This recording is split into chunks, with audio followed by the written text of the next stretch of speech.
जुलाई का महीना फिर एक बार आर्थिक मोर्चे पर दर्द देने वाला रहा। बड़ी मुश्किल से जून में 5% से नीचे पहुंची थी महंगाई दर, जो कि जुलाई के महीने में एक बार फिर भारतीय रिजर्व बैंक की मुश्किलें बढ़ाती दिखी। दरअसल कंज्यूमर प्राइस इंडेक्स पर बेस्ड आंकड़ों के आधार पर ministry of statistics and programme implementations ने रिटेल इन्फ्लेशन का ताजा डेटा जारी किया है, जिसके अनुसार महंगाई दर आरबीआई की 6% की मैक्सिमम लिमिट को पीछे छोड़ते हुए 7% से भी ऊपर चली गई है। जुलाई में रिटेल महंगाई दर सालाना आधार पर 7.44% रही।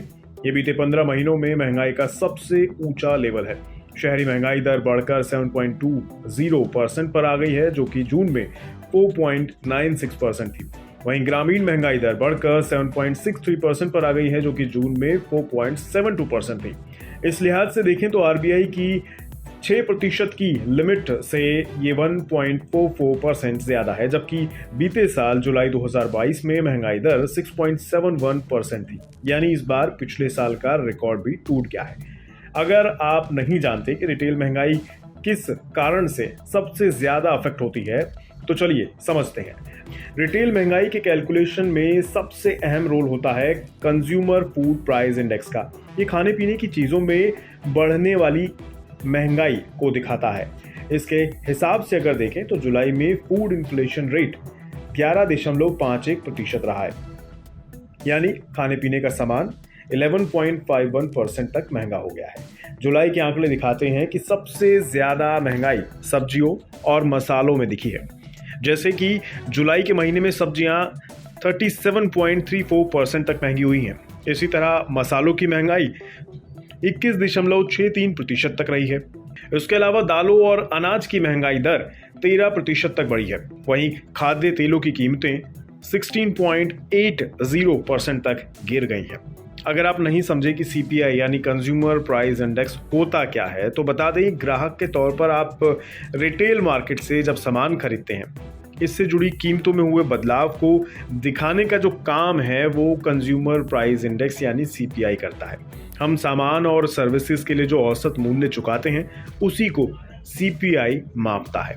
महंगाई का सीधा संबंध परचेजिंग पावर से होता है। उदाहरण के लिए महंगाई दर 7% है तो आपकी कमाई गई 100 रुपए की मूल्य सिर्फ 93 रुपए रह जाएगी। इसलिए महंगाई को देखते हुए ही निवेश करना चाहिए, नहीं तो आपके पैसे की वैल्यू कम हो जाएगी।